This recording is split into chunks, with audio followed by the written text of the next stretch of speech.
Oi, mulheres, voltamos com o nosso programa e olha o assunto que sério. De acordo com a pesquisa nacional realizada pelo Ministério da Saúde em 2015, mais da metade dos adultos está acima do peso. Isso representa 82 milhões de pessoas, sendo que 20 milhões são consideradas obesas. É um número preocupante e que vem aumentando desde a última pesquisa realizada em 2003. Hoje, nós vamos tratar desse assunto seríssimo com a doutora Maitê Pimentel. Eita, seja muito bem-vinda, lindeza. Muito obrigada. A gente fala muito desse assunto, mas a hora que a gente vê os números, doutora Maitê, impressionam pra valer, não? Assustadores, né? E a gente sabe que a partir de 1980, dobrou a população de obesidade. Isso no mundo, virou uma pandemia, né? Se engloba o mundo inteiro.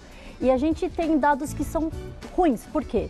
33% das nossas crianças estão acima do peso. Ô, pecado! Então, em vez da gente estar diminuindo esse problema, a gente às vezes está até aumentando. E começando muito cedo, hein? Muito cedo.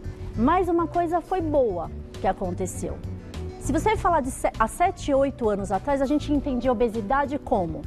vai fazer exercício, que você não está fazendo exercício, Isso. Come direito que você está comendo errado. Ou seja, a gente não tratava a obesidade como uma doença, tratava com preconceito. Perfeito. Tá? E a gente começou a estudar muito esse tema, muitos genes envolvidos, hormônios envolvidos, o fator psicológico, comportamental, cultural. Então não é uma coisa tão simples, vai fazer exercício e come direito. Não, depende do metabolismo de cada um. Tá, olha essa imagem. Ficou tão bonitinho, né? A obesidade é determinada pelo Índice de Massa Corporal, IMC. Pode explicar, ficou muito bonitinha a arte, porque é a mesma pessoa, né? Então, vocês que estão em casa, como é que vocês vão saber o IMC de vocês? Boa. É muito fácil. O peso divide pela altura ao quadrado. Então, altura vezes altura e o peso em cima. Tem que ser a altura certinha, o peso, se é 58,5, é 58,5. Sim, certinho, porque muda muito esse número. Exato. Aí o número vai sair aqui, ó. Se tiver entre 25 e 29,9, já é um sobrepeso, tá um pouquinho acima, já tem que ter um alerta. O peso ideal é entre 18,5 e 24,9. Quando está muito abaixo, a gente já classifica como anorexia, já não é legal para a saúde. Então, baixo peso, não acha a melhor coisa do mundo. Envolve até hormônio, menstruação, um monte de coisa. Fertilidade. Fertilidade. Você sabe que isso é um tema importante porque a partir de 2015, a gente tinha os critérios de bariátrica. E uma das causas agora que entraram nesse consenso é a infertilidade. É uma das indicações da bariátrica no IMC 35. Tá vendo? De 30 a 34,9 é uma obesidade grau 1, de 35 a 39,9 grau 2 e 40 a gente sabe que é obesidade mórbida, que tá todo mundo falando, né? Todo mundo, indicação de bariátrica, o que é? Obesidade mórbida, esse número. Esse termo tão forte, obesidade mórbida. E também eu acho que é assustador e meio preconceituoso. Eu também acho, doutora. Que bom que você falou isso, eu acho. Também. Eu acho que a gente tem que começar a tratar a obesidade de uma forma bem diferente, não ter preconceito com as pessoas. Mesmo. A gente tem que ajudar as pessoas. Muitas pessoas têm dificuldade, não é tão fácil. Quem tem genética boa, come errado, às vezes nem faz exercício e se mantém magro. É lógico que entrou na menopausa, vai ficando difícil com a idade. Mas tem pessoas que realmente se sacrificam, fazem dieta, fazem atividade física e é muito mais difícil. Agora, doutora, todo mundo que tem essa aparência está com mais de 40 de IMC? Ou pode ser que a pessoa tenha a aparência igual dessa moça, mas tem o IMC, sei lá, de 30? Excelente pergunta, porque se a gente observar só o IMC, você não está vendo a proporção de gordura e musculatura do corpo. Então a gente pode até fazer um tema depois, esse ano. Posso até trazer do consultório a bioimpedância. A gente vê a porcentagem de gordura e musculatura de quem quiser aqui fazer. Eu quero, porque uma coisa é a aparência, outra coisa são os números. Se você pega uma pessoa musculosa que faz atividade física e faz esse cálculo, ele pode estar aqui, obesidade, e ele não tem obesidade, ele tem o quê? Uma massa muscular aumentada. Então a proporção hoje em dia de líquido do corpo, gordura, massa muscular é muito mais importante do que você só classificar o IMC. Perfeito. Por isso que é bom ter uma boa médica, um bom médico, né? Para conversar com a gente, né? E às vezes você se engana, você tá magro. Por exemplo, fez o IMC, tá bom. Mas existem os falsos magros. O que é isso? Você tem uma porcentagem de gordura tão grande que pode dar gordura do fígado, diabetes, hipertensão, e você, por ser magro, acha que tá tudo bem de saúde. Inclusive com crianças? Inclusive com crianças. Tá. Então, não é só também o peso, também medir a cintura abdominal. É um método para quem está em casa, que não tem a oportunidade de fazer a máquina. A barriguinha acima de 80 nas mulheres e acima de 94 nos homens, já é um sinal que, apesar do IMC às vezes estar bom, tem uma gordura localizada. Perfeito. Vamos aos mitos e verdades sobre esse assunto. Doutora Maitê, é mito ou verdade que a maioria dos casos de obesidade está relacionada com problemas das glândulas endócrinas? Pergunta capciosa, essa palavra a maioria vai me levar a uma resposta mito, tá? Porque sim, existem várias glândulas que alteram o metabolismo. Todo mundo conhece o hipotireoidismo, tireoide, hormônio do estresse, prolactina. Existem realmente doenças que a pessoa chega até 150 a 200 quilos, por exemplo, síndrome de Cushing, e mesmo fazendo uma bariátrica, uma cirurgia, uma dieta rigorosa, não emagrece. Mas a maioria dos nossos casos de obesidade são relacionados a erros de metabolismo, genética, e orientação alimentar e atividade física. Porque nem sempre o que a gente está fazendo é o correto. Não é toda dieta igual. Então, por exemplo, quem tem resistência insulínica, se faz o exame, você vai se dar melhor com uma dieta low carb. Quem tem excesso de sódio no corpo, líquido, é outro tipo de dieta. Então, às vezes, você está fazendo uma coisa que não vai ser tão eficaz. E vale a pena essa orientação de endócrino, de nutricionista, de pessoas que trabalham com atividade física, para você fazer certo e não se desmotivar. O problema é esse, Rê. Às vezes você vai tentar sozinho. Aí faz 1 ou 2 semanas rigoroso, passa fome, começa a academia, mas faz de um jeito não tão correto. E você não vai ter um resultado. Se frustra com os aí resultados. Aí você desanima. E aí você fala, meu, isso daí não dá certo. Não é pra mim. Então a motivação, ela é válida quando você fizer tudo correto. Perfeito. É mito ou verdade que medicamentos diuréticos e laxantes são importantes no tratamento da doença? Então, isso é mito, tá? Tem que tomar muito cuidado de emagrecer a qualquer custo. Usar laxantes, diuréticos, remédios que não são comprovados pela vigilância sanitária, comprar coisas que não são legais, ou pegar da amiga, deixa eu testar esse remédio da minha amiga, não porque pode. ela... Não pode, porque a gente tem sódio e potássio diferente, eletrólitos, tem hormônio diferente, e cada pessoa tem um tipo de doença nesse corpo que às vezes você nem está sabendo, Perfeito. né? Então, não é para ficar usando coisas que são paliativas. Então, por exemplo, usou diurético. Você perdeu líquido, mas você não perdeu gordura. Na hora que você se hidratar de novo, você vai aumentar o peso, né? Então, são coisas que tem que tomar cuidado. Tá. É mito ou verdade que problemas psicológicos podem estar associados à obesidade? Totalmente verdade. O critério psicológico e comportamental é muito importante na nossa entrevista de obesidade, tá? Muitas vezes a falta de serotonina, que gera uma depressão, uma fadiga, não tem motivação até para fazer uma atividade física, leva ao cérebro a vontade de doce. E a pessoa não se controla, depois fica se sentindo culpada, gera uma compulsão, aí come tudo de uma vez.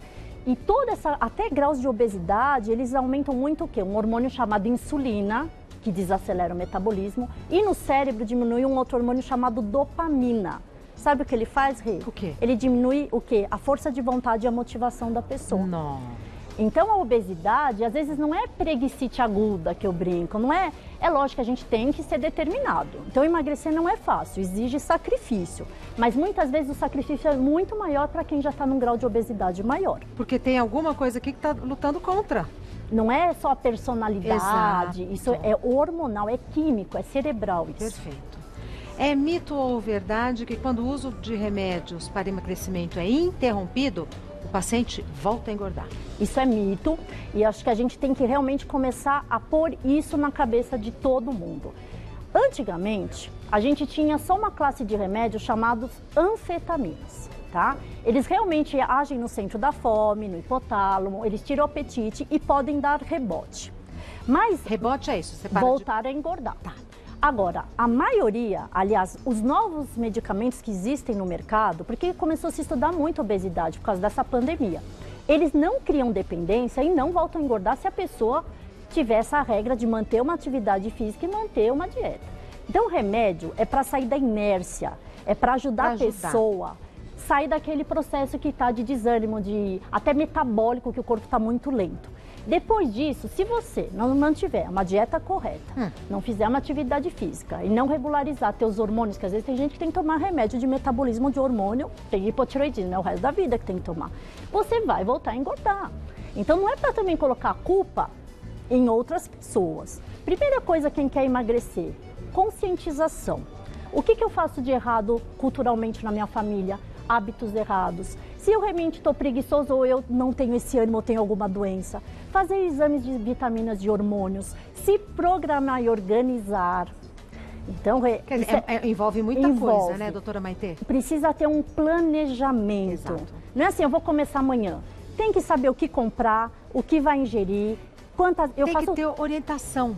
Sim, e organização e disciplina. A palavra disciplina para emagrecimento é muito importante. Perfeito. É mito ou verdade que pequenas reduções de peso não trazem benefícios? O que você acha, Rê? Eu acho que traz, sim. Lógico que traz. Eu acho que traz. Então, na verdade, isso tem até estudos mostrando o quanto traz de benefício. Quando a gente perde, não é número de peso, é porcentagem.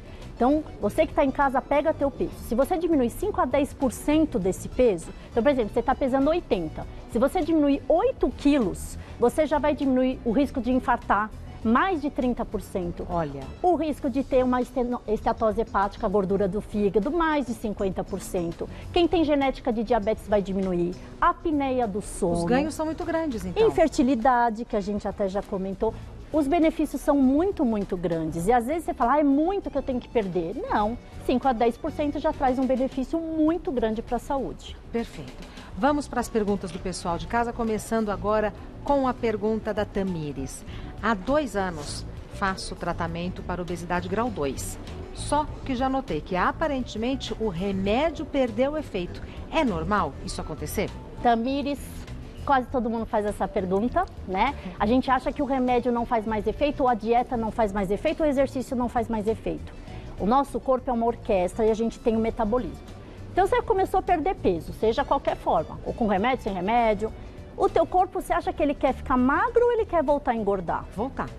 Por quê? Porque é supermercado para células. Quanto mais você tiver peso, você vai ter mais substrato para as células se desenvolver ou funcionar. Então o corpo ele quer dar um rebote, isso se chama memória metabólica das células de gordura. Que dureza, né? Então muitas vezes a gente tem que trocar o remédio, tem que trocar o tipo de dieta, tem que trocar o tipo de atividade física para a gente enganar esse erro metabólico para você conseguir emagrecer. Então é normal. É normal, não é que o remédio parou de fazer efeito ou que a dieta não fez mais efeito, é que a gente precisa trocar a estratégia da perda de peso. Então precisa voltar e conversar com o médico. Sim, e trocar o que está sendo feito. Perfeito.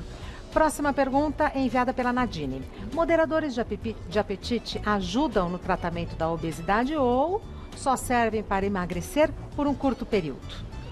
Então, emagrecer exige constância. E manter o peso, constância e disciplina. Então, como eu falei, para sair da inércia é muito importante, tá? A perda de peso não é só estética. Então, perder o peso, que legal. É para a saúde. Como eu falei, perder um pouquinho de peso já melhora muito o risco cardio-metabólico de todas as pessoas. Então, um curto período de tempo, se você já emagrecer pouquinho, você fala, eu perdi só 2, 3 quilos nesse mês, é muito pouco. Isso está trazendo um benefício enorme para a tua saúde. E se a gente pensar que 2, 3 por mês vão chegar a ser quanto no final do ano? Quase 20 quilos? Isso é o que a gente precisa. Não ser imediatista, não querer tudo para ontem. A gente, em obesidade, devagar e sempre é melhor do que ser muito agressivo e voltar a engordar. Perfeito. Mais uma pergunta. Alessandro. Após tomar remédios, mudar a dieta e fazer exercícios, consegui emagrecer 40 quilos. Muito legal. Parabéns, Alessandro. Mas ainda estou com sobrepeso. Além de continuar com o tratamento, o que devo fazer para não recuperar novamente o peso perdido? Excelente. Você sabe que nos congressos de obesidade, Alessandra, a gente tem muito falado agora do que? Não é nem a perda de peso, é a manutenção do peso e o reganho de peso. Não só de pacientes... Deve ser tão frustrante. Sim. E na bariátrica, em 4 anos, chega a quase 50%, 60% reganham peso. Não tudo, mas reganham. Então a gente sabe que o perfil metabólico, que a genética é muito desfavorável para quem chegou num peso 40 quilos acima. Ou seja, quando você perde peso, 5% do peso, você precisa de 1 ano para você ter uma estabilidade. Se a pessoa perdeu 40 quilos, eu não sei o peso, né? Mas perdeu, 20, 30%, você precisa pelo menos uns 4, 5 anos para o teu corpo entender geneticamente, com metabolismo, um novo peso. Um novo peso. Então o sacrifício tem que ser mantido. Como? Que foi a pergunta. Trocando o tipo de dieta, usando acelerador de metabolismo, fazendo dietas diferentes para não enjoar, mas não parar de pensar que precisa ter rotina e disciplina. Perfeito. Mais uma pergunta. Francisca, a obesidade pode ter ligação com algum tipo de câncer? Sim, Francisca, verdade. A obesidade gera um aumento de insulina, que é um hormônio muito vinculado em alguns tipos de câncer. Principalmente câncer de intestino grosso, câncer de tireoide, de mama e de pulmão e também de pâncreas, além de outros. Mas a obesidade, ela traz malefícios, principalmente na genética de quem já tem uma predisposição ao câncer, você faz um start nisso. Então tem que tomar muito cuidado. Por isso, por exemplo, câncer de mama, quando a mulher faz a cirurgia, faz a quimio, orientação muito rigorosa de todos os ginecologistas, tem que emagrecer, tem que perder peso, justamente porque aumenta o risco de uma recidiva, se não emagrecer. Mais uma. Juliana, o uso constante de corticoides pode causar aumento de peso numa pessoa que já tem propensão a engordar? E eu emendo, e para quem não tem? Sim, Juliana, sim. Regina, então o que acontece?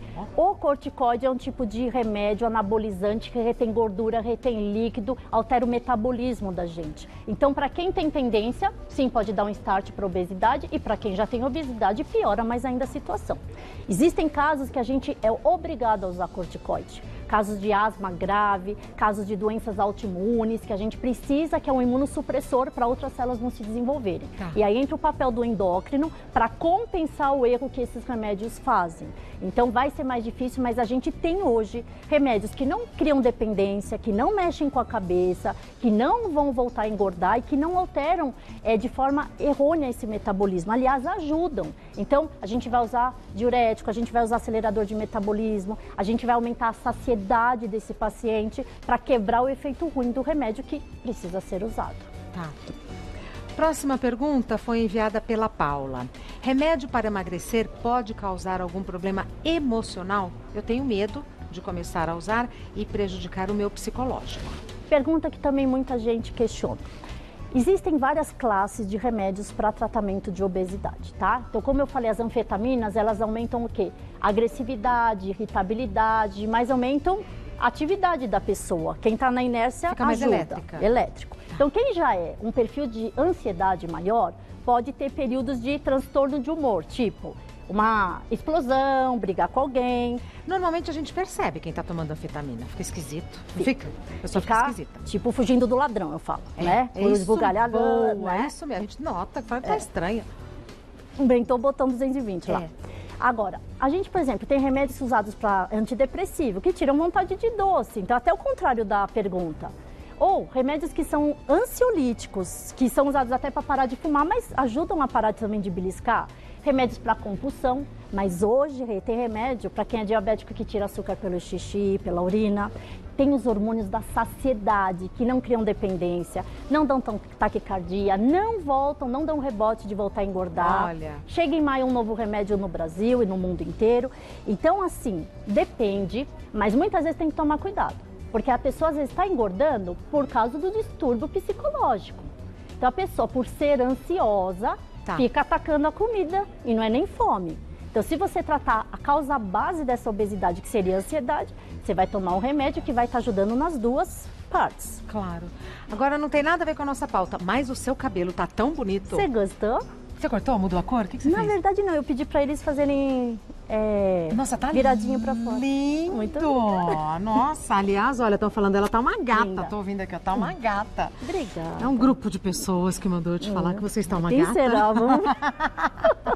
Eu quero saber. Doutora Maitê Pimentel é minha amiga, é médica endocrinologista. O site da doutora Maitê é endoc.com.br. O Instagram da doutora Maitê é @maitê_endócrino. Maitê, M-A-I-T-H-E. @maitê_endócrino. Maravilhosa. É. Obrigada, viu, linda? Você também tá Até a linda, eu quero ver no próxima. carnaval. Ai, hein? Você vai sair no carnaval? Não, eu tava falando com os meninos que um dia eu vou me animar. Vamos! Eu nunca fui. Você não? Então pera lá. Não, Sai no bloco comigo. É? Dia Obrigada. 23, sábado Vou? de Eu fevereiro. não sei sambar direito. Não, mas você Eu não sei. faz assim, ó. Vamos, eu tô falando sério. Obrigada pelo convite. Eu tô falando. Ah lá, Tá? tô Obrigada. falando sério.